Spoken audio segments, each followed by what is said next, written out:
Assalamualaikum warahmatullahi wabarakatuh. Hari ini kita akan belajar mengenai metodologi penelitian. Apa itu metodologi penelitian? Yang nanti akan kita bahas itu terkait dengan ilmu, proses berpikir, penelitian, dan kebenaran. Oke, ilmu. Apa itu ilmu? Jadi, kalau menurut para ahli, ilmu pengetahuan adalah seluruh usaha untuk menyelidiki, menemukan, dan meningkatkan pemahaman manusia dari berbagai segi kenyataan dalam alam manusia, mana segi-segi ini dibatasi agar dihasilkan rumusan-rumusan yang pasti.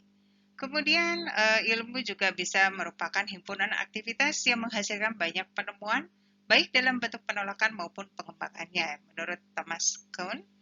Kemudian di sini kalau menurut Ashley Montagu, bahwa ilmu pengetahuan sebagai pengetahuan yang disusun dalam satu sistem yang berasal dari pengalaman, studi dan percobaan yang telah dilakukan dipakai untuk menentukan hakikat prinsip tentang hak yang sedang dipelajari. Dan terakhir, menurut N.S. Asmadi, bahwa ilmu adalah merupakan sekumpulan pengetahuan yang diperoleh melalui penyelidikan yang sistematis dan terkendali. Nah, jadi bisa kalian lihat bahwa ilmu itu sangat penting ya untuk kita bisa mengetahui ranah atau topik-topik apa saja yang nanti akan kita pelajari. Karena kalau kita tidak memiliki pengetahuan terkait dengan objek atau tempat kalian melakukan riset, itu nanti kalian tidak bisa memberikan solusi pemecahan yang sesuai dengan yang diinginkan oleh user yang ada di dalam objek tersebut. Ya, jadi sehingga untuk bisa melakukan penemuan yang bisa memberikan penemuan yang terbaru atau data baru, maka kalian harus memiliki knowledge ya, ilmu pengetahuan seperti itu. Selain tadi ya ilmu, kemudian kita juga harus mengetahui bagaimana cara proses berpikir gitu ya. Nah di sini ya proses berpikir itu ada beberapa elemen yang harus kalian perhatikan gitu ya. Mulai dari pemahaman, understanding gitu ya. Kita memahami dulu nih ya apa yang harus kita pahami. Ketika kita ingin melakukan sebuah objek penelitian terhadap suatu topik tertentu, berarti kita harus memahami terlebih dahulu ya, apa itu sebagai contoh misalkan ketika kalian ingin melakukan penelitian terkait tentang ilmu pengetahuan di bidang perpustakaan gitu ya, di mana kalian ingin membangun sebuah aplikasi sistem digitalisasi perpustakaan, maka kalian harus pahami terlebih dahulu apa itu digitalisasi perpustakaan. Bagaimana saya bisa mengembangkan sebuah digitalisasi perusahaan kalau kalian tidak memahami bisnis proses yang ada di dalam sistem perpustakaan. Ya, setelah kalian paham, baru kalian mulailah membuat sebuah konsep. Ya, jadi konsep. Tuangkan understanding yang kalian miliki, pemahaman yang kalian miliki untuk dituangkan ke dalam sebuah konsep. Di mana nanti konsep ini yang nantinya akan dijadikan sebagai bahan discussion, ya, diskusi antar teman, antar kelompok, atau juga dengan dosen, ya, mahasiswa dengan dosen pembimbingnya. Ya, kenapa ini perlu dilakukan? Karena diskusi ini perlu dilakukan untuk sebagai pengayaan terhadap wawasan yang kita miliki, gitu ya. Jadi kita nggak bisa membuat sebuah konsep tanpa kita informasikan kepada orang lain. Kenapa? Karena konsep ide berpikir kita itu harus dipahami dulu oleh orang di sekitar kita atau minimal oleh user yang berkepentingan secara langsung. Di sini usernya itu adalah berarti orang yang bekerja di perpustakaan, tempat di mana kalian melakukan objek penelitian tersebut. Ya. Kemudian setelah kalian diskusikan, kemudian kalian membuat sebuah prinsip ya, di mana prinsip itu dituangkan dalam sebuah outline atau kerangka pikir kalian gitu ya. Kemudian nanti dari sini ya, di mana prinsip ini ketika kalian tuangkan itu menjadi sebuah kerangka penelitian, kalian harus juga didasarkan dengan teori-teori yang mendukung ya. Jadi harus ada teori dasar yang mendukung konsep berpikir kalian tadi gitu ya. Kemudian setelah itu kalian tuangkan ke dalam problem solve ya, pemecahan masalah. Ya, dari pemecahan masalah tadi, ya ini kalian harus bisa menghasilkan sebuah decision ya, keputusan. Bagaimana caranya membuat keputusan bahwa digital perpustakaan itu nantinya bisa membuat pegawai yang ada di dalam perpustakaan tersebut bisa melakukan pekerjaannya lebih efektif dan efisien, di mana anggota perpustakaan sudah bisa terlayani secara optimal. Sebagai contoh, ketika mereka menginginkan adanya informasi buku yang dimiliki oleh perpustakaan tersebut, atau minimal ada apa saja sih topik-topik yang ada di dalam perpustakaan tersebut. Ya, jadi di sini inilah yang nantinya akan dijadikan sebagai bahan acuan kalian merancang sebuah digital library ya, atau digital perpustakaan. Nah, kemudian untuk kalian bisa ya, untuk kalian bisa menerapkan atau mengembangkan sebuah aplikasi sistem itu, maka kalian harus melakukan riset tadi, penelitian. Ya, di mana nanti penelitian ini harus didukung dengan konsep-konsep, kerangka pikir, ya, teori-teori yang mendukung dan sebagainya. Nah, kalau menurut Ashley Montagu, ilmu pengetahuan sebagai pengetahuan yang disusun dalam satu sistem yang berasal dari pengalaman, studi, dan percobaan yang telah dilakukan dipakai untuk menentukan hakikat prinsip tetap tentang hak yang sedang dipelajari. Nah itu. Jadi bagaimana kita pengalaman itu didapat pada saat kita melakukan observasi atau pada saat kita berinteraksi secara langsung dengan user pengguna sistem, ya, atau kita langsung terjun ke lapangan untuk menggali informasi dari orang-orang yang berada di lingkungan perpustakaan atau dari anggota perpustakaan yang datang ke perpustakaan tersebut untuk menggali informasi apa yang mereka butuhkan. Kemudian kemudahan layanan yang bagaimana yang nanti akan mereka inginkan. Sehingga aplikasi yang dihasilkan itu bisa lebih optimal dan sesuai dengan apa yang diinginkan dari user-user yang terlibat secara langsung dengan sistem. Nah, tadi disampaikan menurut NS Asma di bahwa ilmu adalah sekumpulan pengetahuan yang diperoleh melalui penyelidikan yang sistematis dan terkendali. Ya, artinya tadi disampaikan bahwa kita tidak bisa membuat sebuah penelitian itu tanpa adanya sebuah tahapan. Oleh karena itu, kenapa pentingnya sebuah tahapan yang dapat dilakukan secara sistematis dan terkendali? Ini fungsinya adalah untuk supaya pola berpikir kita itu tercatat, terrecord, dan terdokumentasi, sehingga pada saat ketika kita melakukan penelitian itu terjadi kesalahan atau error yang tidak diinginkan, kita bisa melakukan pengulangan dengan tahapan yang sudah kita lakukan. Ya, kita bisa melakukan kajian kembali, melakukan analisis kembali, error itu atau kesalahan itu ada di mana, seperti itu.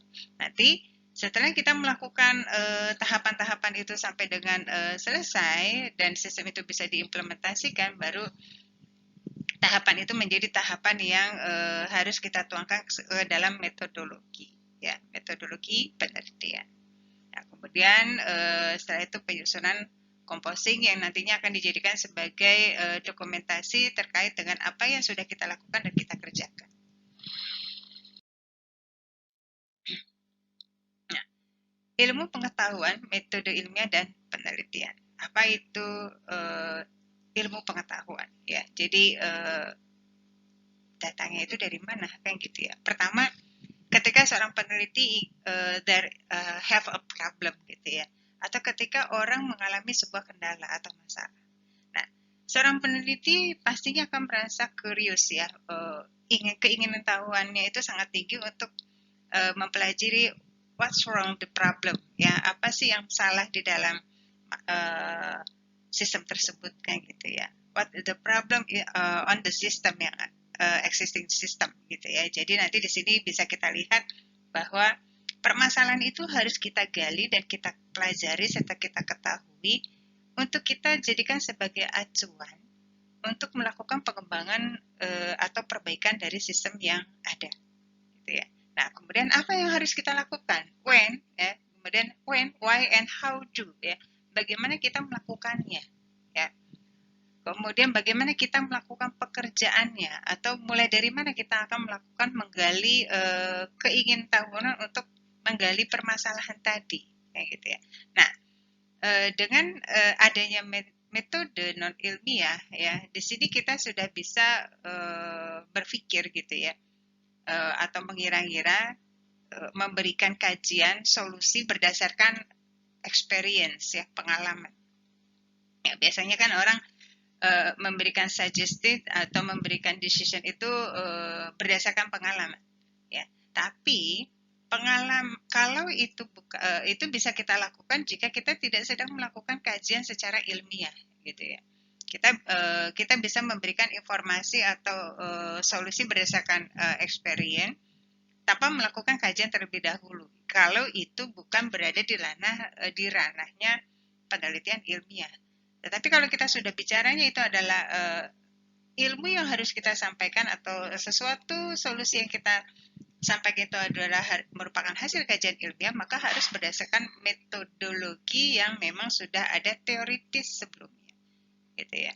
Nah, di sini baru kita bisa mencari jawaban, gitu ya. Berdasarkan kajian-kajian yang sudah kita lakukan, kita bisa memberikan jawaban dengan pendekatan non ilmiah dan pendekatan ilmiah. Ya. Pendekatan non ilmiah itu biasanya kita lakukan pada saat kita baru melakukan pengumpulan data, ya. Pengumpulan data, mendapatkan informasi, ya, dengan melakukan observasi atau wawancara atau sebar angket dan sebagainya. Setelah itu baru kita lakukan kajian secara ilmiah. Dimana untuk pendekatan ilmiah ini kita butuh yang namanya knowledge, ya, ilmu pengetahuan. Ya. Dimana ilmu pengetahuan itu nanti akan memberikan pembelajaran kepada kita terkait dengan tahapan-tahapan metode apa yang bisa kita lakukan atau bisa kita gunakan untuk menggali informasi-informasi yang terdapat di dalam sistem yang saat ini sedang digunakan, seperti itu. Nah, kemudian nanti dari metode ilmiah itu kita pun juga akan bisa mendapatkan solusi, ya, solusi yang berdasarkan hasil penelitian. Nah, inilah yang akan kalian lakukan pada saat kalian melakukan atau pembuatan tugas akhir dan sebagainya atau skripsi. Ya. Tahapan ini yang penting harus kalian lakukan dan kalian kerjakan. Kapan kalian bisa melakukan pendekatan memberikan jawaban atau solusi berdasarkan metode yang non ilmiah, dan kapan kalian harus memberikan solusi berdasarkan metode dengan pendekatan ilmiah. Ya.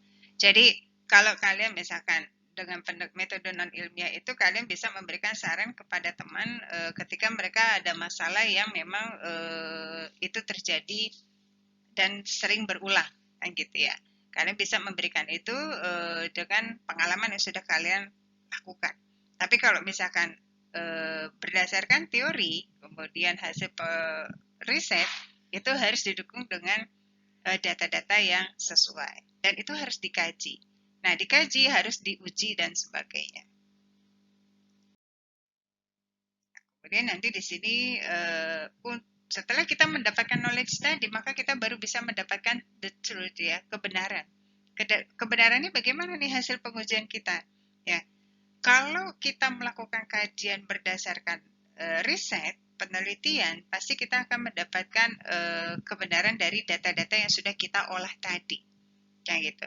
Nah, untuk mendapatkan hasil data yang optimal, maka kita bisa melakukan pendekatan, gitu ya. Bagaimana pendekatan kebenaran dari data itu? Ada dengan pendekatan ontologi, yaitu kebenaran sebagai sifat dasar yang melekat kepada segala sesuatu yang ada atau diadakan. Kemudian ada juga kebenaran berdasarkan epistemologi, yaitu kebenaran yang berhubungan dengan pengetahuan manusia, dan ada juga kebenaran berdasarkan semantik, yaitu kebenaran yang terdapat serta melekat pada tutur kata dan bahasa. Nah, jadi pada saat kita ingin melakukan atau melakukan pengkajian terhadap kebenaran terhadap sebuah data dan informasi, itu kita bisa melakukan dengan 3 pendekatan, dan itu silakan dipilih salah satu. Ya, apakah kalian mau dengan pendekatan semantik, epistemologi, atau ontologi, gitu ya. Nah, biasanya kalau kalian itu yang skripsi itu biasanya berhubungan dengan epistemologi, yaitu kebenaran yang berhubungan dengan pengetahuan manusia. Ya, itu kalau untuk yang bidang sarjana, gitu ya. Atau juga ontologi, ya, kebenaran sebagai sifat dasar melekat kepada segala sesuatu yang ada atau ditiadakan. Nah, biasanya kalau semantik itu ilmunya sudah lebih tinggi, biasanya untuk yang strata 2, gitu ya, sama S3 dengan pengujian data dengan pendekatan semantik dan sebagainya. Nah, ini Uh, ketika kita bicara bagaimana kita menggali atau mendapatkan kebenaran tadi, itu di sini ada juga dengan pendekatan secara koheren, korespondensi, dan pragmatis. Nah, apa itu coherence? Jadi kalau kita bicara coherent itu adalah suatu pernyataan dianggap benar jika pernyataan tersebut koheren dengan pernyataan sebelumnya yang dianggap benar. Jadi ketika penelitian yang kita lakukan itu adalah memiliki pernyataan yang dianggap benar jika pernyataan tersebut koheren dengan pernyataan sebelumnya yang dianggap benar. Artinya diagnosa atau analogi yang sudah kita lakukan itu sudah sesuai dengan apa yang diinginkan. Itu yang disebut dengan koheren. Nah, sedangkan korespondensi itu adalah merupakan suatu pernyataan dianggap benar jika terdapat kesesuaian antara materi yang terkandung dalam pernyataan dengan objek yang dikenai pernyataan tersebut. Ya, itu yang kita sebut dengan korespondensi. Sedangkan kalau dengan kebenaran pragmatis itu adalah kebenaran yang mendasarkan kepada kriteria berfungsi atau tidaknya suatu pernyataan dalam lingkup ruang dan waktu tertentu. Nah, ini adalah konsep atau cara kita mengolah data hasil penelitian yang kita inginkan itu dengan pendekatan yang seperti apa. Ya, jadi tadi sebelumnya sudah ada secara koheren, korespondensi, dan pragmatis. Nah, di sini kita bisa juga dengan pendekatan yang lainnya. Nah, slide selanjutnya kita bicara terkait dengan tahapan mulai dari mana kita harus melakukan penelitian. Ya, di sini ada objek, ada pengetahuan manusia, ada penelitian, ada pengetahuan baru, dan ada aksiologi. Nah, di sini kalau kalian ingin melakukan riset atau melakukan penelitian, itu kalian harus tahu dulu objek yang nanti akan dijadikan sebagai bahan penelitian itu apa, tentang apa. Nah, dari sini baru kalian bisa memberikan ruang ya untuk menentukan siapa saja siapa saja manusia atau SDM yang akan kita libatkan di sini. Nah, di mana nanti SDM yang akan kita libatkan itu adalah terkait dengan SDM yang memiliki knowledge apa gitu ya. Artinya gini.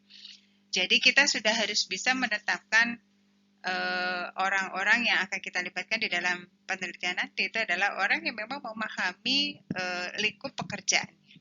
Ya, sebagai contoh, ketika kita ingin mengembangkan sebuah aplikasi sistem, maka kita butuh orang yang bisa melakukan analis sebagai seorang analis. Ya.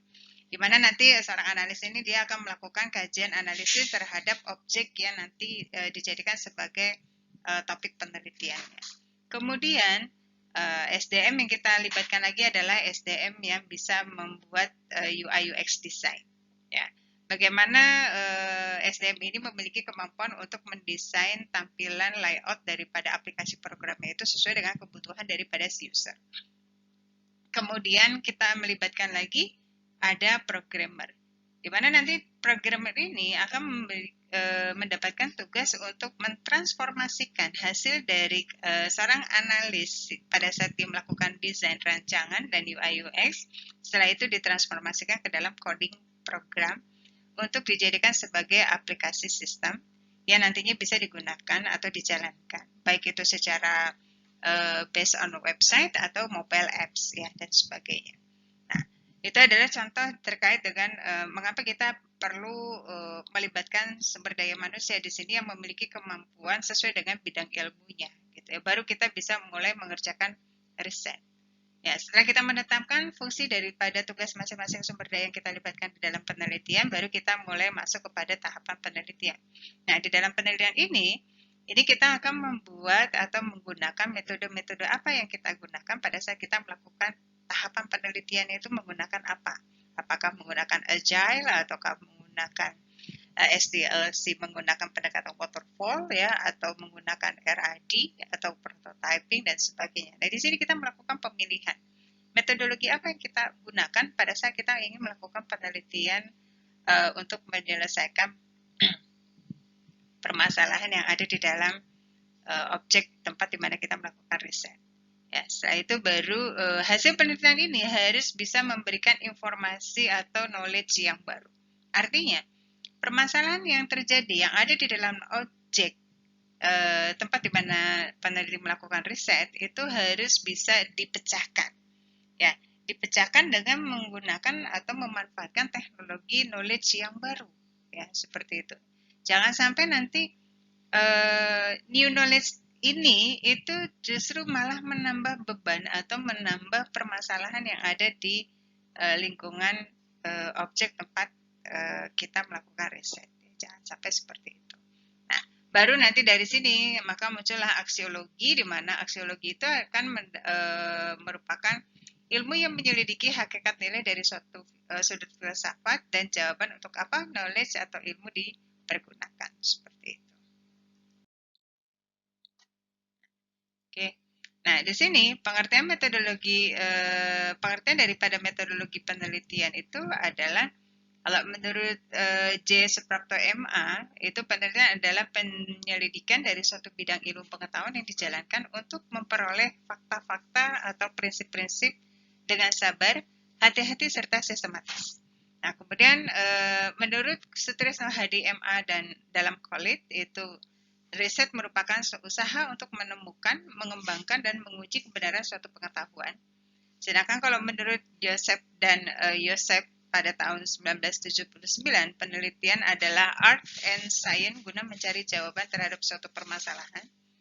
Ya, di mana penelitian juga bisa merupakan cara mengamati atau inquiry dan mempunyai tujuan untuk mencari jawaban permasalahan atau proses penemuan baik discovery maupun invention.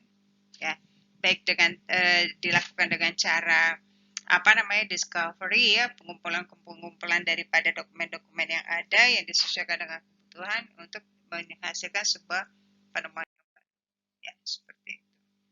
Nah, elemen penelitian, ya, elemen penelitian itu terdiri dari elemen-elemen dari penelitian itu terdiri dari persoalan, ya, harus ada problem dulu kan gitu ya, baru kita bisa melakukan kajian riset, ya.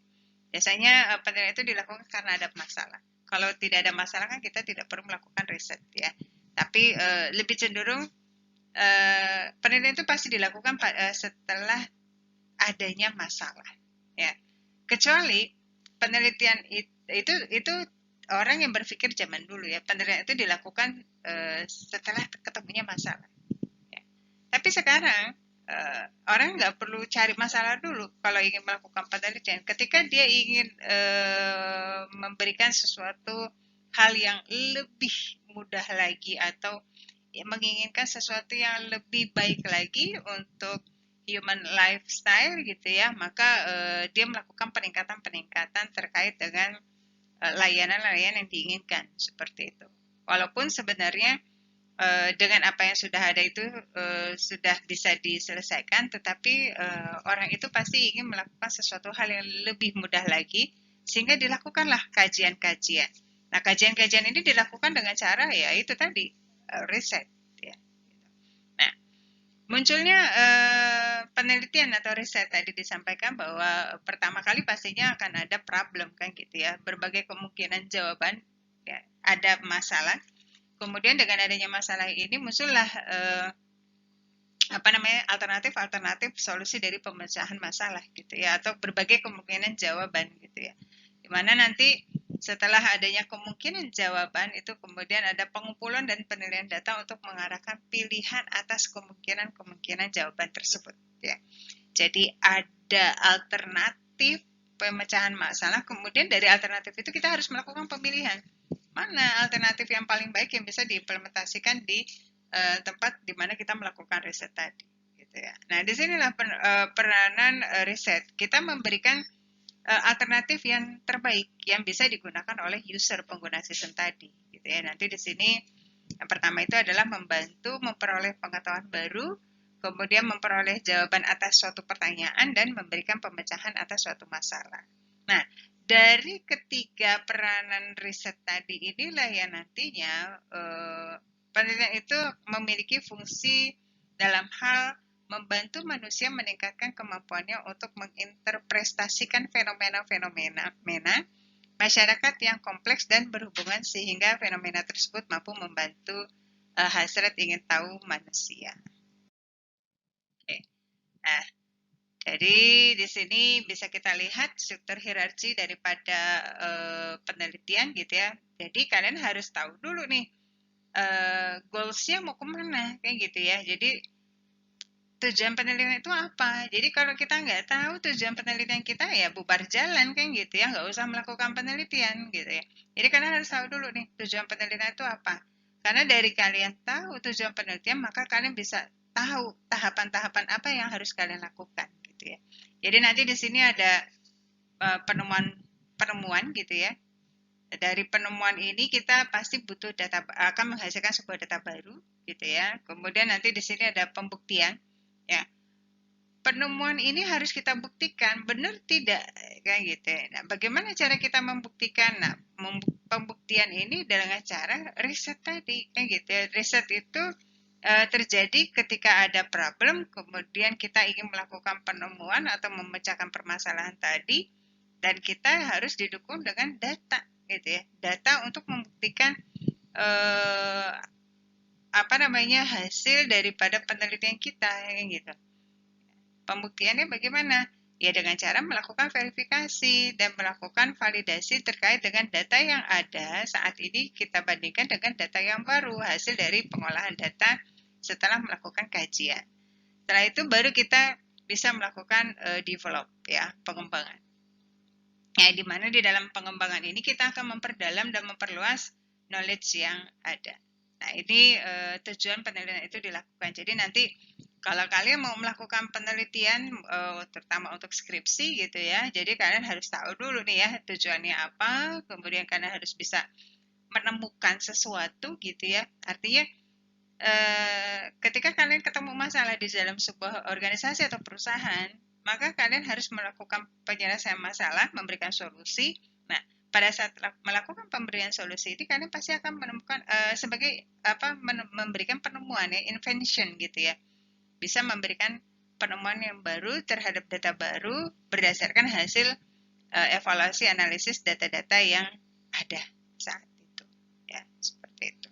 Oke, mungkin itu saja yang bisa saya sampaikan untuk perkuliahan kita pada hari ini. Terima kasih, lebih kurangnya mohon maaf. Wabillahi taufiq wal hidayah. Wassalamualaikum warahmatullahi wabarakatuh. Jangan lupa ada kuis yang saya sudah upload di dalam Leads gitu ya. Jadi nanti silakan dikerjakan karena ini akan memberikan informasi terhadap saya terkait dengan capaian daripada pemikiran-pemikiran terkait tentang ilmu pengetahuan ya, terutama untuk bagaimana kalian bisa melakukan penelitian dan sebagainya. Terima kasih. Wassalamualaikum warahmatullahi wabarakatuh.